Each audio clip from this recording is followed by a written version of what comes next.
Hello guys, welcome to my channel the bitcoin beast. ಇವತ್ತಿನ ದಿನ ನಾನು ಈ ಬುಲ್ಲಿಶ್ ಎಂಗಲ್ಫಿಂಗ್ ಯಾವ ರೀತಿ ವರ್ಕ್ ಆಗುತ್ತೆ, ಬುಲ್ಲಿಶ್ ಎಂಗಲ್ಫಿಂಗ್ ಅಂದರೆ ಏನು, ಒಂದು ರೆಡ್ ಕ್ಯಾಂಡಲ್ ಇರುತ್ತೆ. ಸೊ ಆ ರೆಡ್ ಕ್ಯಾಂಡಲ್ನ ಇನ್ನೊಂದು ಗ್ರೀನ್ ಕ್ಯಾಂಡಲ್ಲು ಅದರ ಹೈನ ಬ್ರೇಕ್ ಮಾಡಿ ಕ್ಲೋಸ್ ಮಾಡುತ್ತೆ. ಸೊ ಇದು ಕ್ಯಾಂಡಲ್ದು ಲೋ, ಈ ಕ್ಯಾಂಡಲ್ದು ಹೈ ರೆಡ್ಡಲ್ಲಿ. ಅದೇ ಗ್ರೀನ್ ಅಲ್ಲಾದರೆ ಇದು ಕ್ಯಾಂಡಲ್ ಲೋ ಆಗುತ್ತೆ, ಇದು ಕ್ಯಾಂಡಲ್ ಹೈ ಆಗುತ್ತೆ. ಸೊ ಮಾರ್ಕೆಟು ಈ ರೆಡ್ ಕ್ಯಾಂಡಲ್ ಲೋನ ಬ್ರೇಕ್ ಮಾಡಿ ಮೇಲೆ ಕ್ಲೋಸ್ ಮಾಡಿದ್ರೆ, ಹೈಯಾಗಿ ಕ್ಲೋಸ್ ಮಾಡಿದ್ರೆ, ಈ ಪ್ಯಾಟ್ರನ್ನ ಬುಲ್ಲಿಶ್ ಎಂಗಲ್ಫಿಂಗ್ ಅಂತ ಕರೀತಾರೆ. ಇದೊಂದು ರೆಡ್ ಕ್ಯಾಂಡಲ್ ಇರುತ್ತೆ ಈ ಥರ. ಸೊ ನೆಕ್ಸ್ಟ್ ಬಂದು ಗ್ರೀನ್ ಕ್ಯಾಂಡಲ್ಲು ಸೇಮ್. ಇದ್ರ ಹೈನ ಈ ಬಾಡಿ ಏನಿದೆ, ಈ ಬಾಡಿನ ಮೇಲೆ ಹೋಗಿ ಮಾರ್ಕೆಟ್ ಕ್ಲೋಸ್ ಆಗಬೇಕು. ವಿಕ್ ಇರುತ್ತೆ. ಇದು ಬಾಡಿ. ಸೊ ಈ ಬಾಡಿ ಲೋ ಏನಿದೆ, ಇದು ಲೋ ಆಗುತ್ತೆ, ಇದು ಈ ಕ್ಯಾಂಡಲ್ಗೆ ಹೈ ಆಗುತ್ತೆ. ಸೊ ಈ ಲೋ ಏನಿದೆ, ಇದನ್ನು ಮಾರ್ಕೆಟು ಲೋ ಮೇಲ್ಗಡೆ ಮಾರ್ಕೆಟ್ ಕ್ಲೋಸ್ ಆಗಬೇಕು.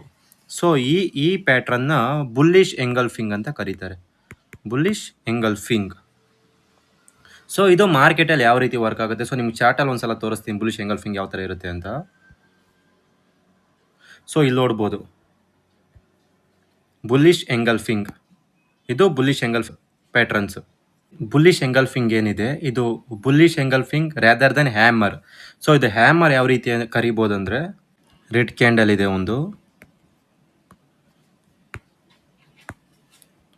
ಸೊ ಈ ಕ್ಯಾಂಡಲ್ನ ಒಂದು ಗ್ರೀನ್ ಕ್ಯಾಂಡಲ್ ಬ್ರೇಕ್ ಮಾಡಿ ಲೋನ ಕ್ಲೋಸ್ ಮಾಡುತ್ತೆ. ಈ ಪಾರ್ಟ್ ಏನಿದೆ ಮತ್ತು ಈ ಪಾರ್ಟು ಲಿಕ್ವಿಡೈಸ್ ಆಗಿಬಿಡುತ್ತೆ. ಸೊ ಇವೆರಡು ಲಿಕ್ವಿಡೈಸ್ ಆದಾಗ ಜಸ್ಟ್ ಒಂದು ವಿಕ್ ಮಾತ್ರ ಬರುತ್ತೆ, ಆಮೇಲೆ ಉಳ್ಕೊಳ್ಳೋದು ಈ ಬಾಡಿ ಮಾತ್ರ. So bullish engulfing rather than hammer. ಇದು ಹ್ಯಾಮರೇ ಬುಲ್ಲಿಶ್ ಎಂಗಲ್ಫಿಂಗ್. ಇದು ನಿಮಗೆ ಇನ್ನೂ ಕರೆಕ್ಟಾಗಿ ಅರ್ಥ ಮಾಡಿಸ್ತೀನಿ ನೋಡಿ. ಇವಾಗ ಮಾರ್ಕೆಟು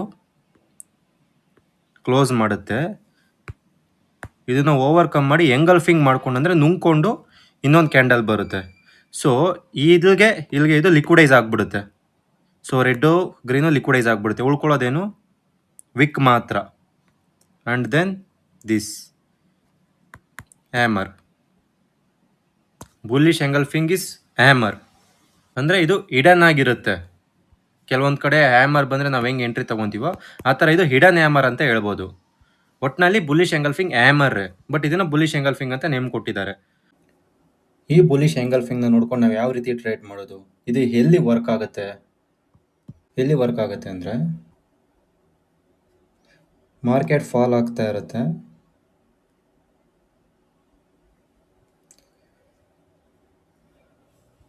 ಇದು ಲೋವರ್ ಲೋ, ಇದು ಲೋವರ್ ಐ, ಇದು lower low, lower I, lower low, lower I. Marketing ಡೈರೆಕ್ಟಾಗಿ ಒಂದೇ ಸಲ ಫಾಲ್ ಆಗಲ್ಲ. ಮಾರ್ಕೆಟ್ ಯಾವತ್ತಿದ್ರು ಹಿಂಗೆ ಆಟ ಆಡ್ಕೊಂಡು ಬೈಯರ್ಸ್ ಸೆಲ್ಲರ್ಸ್ನ ಇನ್ವೈಟ್ ಮಾಡ್ಕೊಂಡು ಆಟ ಆಡ್ಕೊಂಡು ಕೆಳಗೆ ಬರುತ್ತೆ. ಸೊ ಇಲ್ಲಿ ಈ ಲೋವರ್ ಐ ಆಯ್ತಲ್ವಾ, ಇದು ಲೋವರ್ ಐ, ಓಕೆನಾ. ಸೊ ಇಲ್ಲಿ ಯಾವುದೋ ಒಂದು ಸಪೋರ್ಟ್ ಇರುತ್ತೆ. ಈ ಯಾವುದೋ ಒಂದು ಸಪೋರ್ಟು, ಯಾವುದೋ ಒಂದು ಡಿಮ್ಯಾಂಡ್ ಝೋನ್ ಆಗಿರ್ಬೋದು. ನಿಮ್ಮ ಡಿಮ್ಯಾಂಡ್ ಬಗ್ಗೆ ಐಡಿಯಾ ಇದೆ, ಒಂದು ಡಿಮ್ಯಾಂಡ್ ಝೋನು ಅಥವಾ ಸಪೋರ್ಟ್.